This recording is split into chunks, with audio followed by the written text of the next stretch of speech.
Hello everyone, तो कैसे हैं आप सब। मैं आपका स्वागत करता हूं अपने यूट्यूब चैनल इंदौर की पाठशाला पर। होपफुली आपका पेपर बहुत अच्छा गया होगा प्रिंसिपल ऑफ मैनेजमेंट का। और हम आपके लेकर आए हैं सेकेंड ईयर के लिए हिंदी का paper special on demand, Hindi language and moral values. तो वीडियो शुरू करने के पहले जल्दी से लाइक कीजिए, अपने दोस्तों में शेयर कीजिए, कमेंट करके ज़रूर बताइएगा वीडियो कैसी लगी। और अगर आप चैनल पर नए हैं तो सब्सक्राइब कीजिए और बेल आइकन ज़रूर दबाइए ताकि कोई भी वीडियो आपसे न छूटे। और हाँ, देखिए, कोई कंजूसी ना करें, एक लाइक करने में आपका कुछ नहीं जाएगा, ना शेयर करने में, लेकिन हाँ, हमें ज़रूर सपोर्ट मिलेगा। अगर लाइक मिलेंगे तो हम और वीडियो बनाने के लिए मोटिवेट होंगे आपके लिए। ठीक है, तो प्लीज़ लाइक कीजिए, शेयर कीजिए। मैं अपना काम तो ईमानदारी से कर रहा हूँ, आप भी कीजिए। ठीक है, तो हिंदी में 30 मार्क्स का पेपर आएगा और 10 मार्क्स आपके पासिंग नंबर रहेंगे रेगुलर वाले बच्चों के लिए। और अगर आपका प्राइवेट है तो 35 मार्क्स का पेपर आएगा, 12 मार्क्स पासिंग रहेंगे। बहुत सिंपल, जैसा फाउंडेशन का पेपर होता है वही इसका पैटर्न है। आपके सामने पहले वस्तुनिष्ठ प्रश्न है, मतलब ऑब्जेक्टिव है।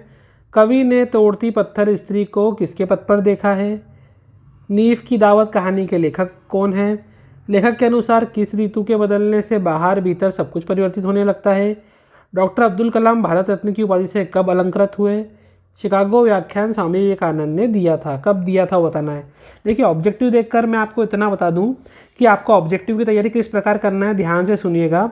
आपको सारे पार्ट के लेखक के नाम पता होना चाहिए, कवि के नाम पता होना चाहिए। अब्दुल कलाम वाला जो चैप्टर है उसको अच्छे से करना, क्योंकि उसमें से आपके ऑब्जेक्टिव आएंगे। और स्वामी विवेकानंद वाला जो चैप्टर है उसमें से भी आपको ज़रूर ऑब्जेक्टिव पूछे जाएंगे। ठीक है, दूसरी बात ये कि आपको जहाँ पर भी कोई ईयर दिख जाए, कोई सन दिख जाए या किसी जगह का नाम दिख जाए तो आपको वो ज़रूर अपनी कॉपी में नोट करके रखना है, क्योंकि ये आपके लिए बहुमूल्य है। ठीक है, याद रहेगा इतना आपको, प्लीज़ बिल्कुल भूलिएगा मत, ध्यान से कीजिएगा। इसके बाद आते हैं हम 3 नंबर के 3 क्वेश्चन पे, जो हमारा पहला है इस प्रकार। देखिए, हमारा पहला प्रश्न है, हिंदी में वर्ण विन्यास के महत्व को स्पष्ट कीजिए। और इसके और में है, दिमागी गुलामी से क्या अभिप्राय है? ठीक है, हिंदी में वर्ण विन्यास को के महत्व को स्पष्ट कीजिए और दिमागी गुलामी से क्या अभिप्राय है। ये क्वेश्चन थोड़ा अच्छा क्वेश्चन है, पेपर में ये आ सकता है आपको। देन इसके बाद सेकंड प्रश्न है, नारीत्व का अभिशाप से क्या आशय है? नारीत्व का अभिशाप ये भी ज़रूर पढ़ना है आपको अच्छे से। यह वह नई जन चेतना की भांति उमड़ आई और छा गई। इस वाक्य में लेखक ने नई चेतना किसे कहा है? Doctor Abdul Kalam missile man के नाम से चर्चित है, स्पष्ट कीजिए। और आधुनिक युग का नवीन चमत्कार किसे माना गया? देखो, मैंने आपको पहले ही बताया, डॉक्टर अब्दुल कलाम, स्वामी विवेकानंद, ये चैप्टर इम्पॉर्टेंट हैं। इन दोनों के आपको ध्यान से समरीज पूरी पढ़ना है, इस चैप्टर के बारे में ध्यान से पढ़ना है। स्वामी विवेकानंद के शिकागो सम्मेलन के बारे में ध्यान से सुनना है। अब्दुल कलाम जी की पूरा जो जो आपको दिया है एक एक चीज़, वो आपको बिल्कुल ही केयरफुली पढ़ना है, क्योंकि इनमें से आपके 2 से 3 क्वेश्चन बनेंगे और ऑब्जेक्टिव भी बनेंगे। ठीक है, इसके अलावा अब आ जाते हैं हम दीर्घ उत्तरी प्रश्न पे। दीर्घ उत्तरी प्रश्न में 4 नंबर के 4 प्रश्न हैं। चीफ की दावत कहानी के माध्यम से परिवार में बुजुर्गों के प्रति किए जाने वाले व्यवहार पर टिप्पणी लिखना है। और इसके और में है, हिंदी में प्रयुक्त होने वाले विराम चिन्हों का प्रयोग देते हुए चिन्ह के उदाहरण दीजिए। ये बहुत आसान प्रश्न है। विराम चिन्ह कौन कौन से होते हैं? कॉमा आप लगाते हैं, पुण्य विराम लगाते हैं, है ना। कॉमा को अल्प विराम बोलते हैं, पुण्य विराम, प्रश्नवाचक चिन्ह, एक्सक्लेमेशन मार्क, इन सब का परिचय देके इनके उदाहरण लिखना है। संधि किसे कहते हैं? संधि के वेद बताना है ना। वर्णों के मेल को संधि कहते हैं। संधि 3 प्रकार की होती है, स्वर संधि, व्यंजन संधि, विसर्ग संधि। उनके बारे में थोड़ा बताना कि स्वर से स्वर के मेल को स्वर संधि कहते हैं। व्यंजन संधि, स्वर और व्यंजन के मेल को व्यंजन संधि कहते हैं। विसर्ग संधि, जहाँ पर विसर्ग का बोध होता है विसर्ग संधि होती है ना। ये अगर आपको दिक्कत हो तो मेरे 10th के प्लेलिस्ट में आपको संधि और ग्रामरिटिकल पोर्शन में सब कुछ मिल जाएगा, वहाँ से पढ़ सकते हैं।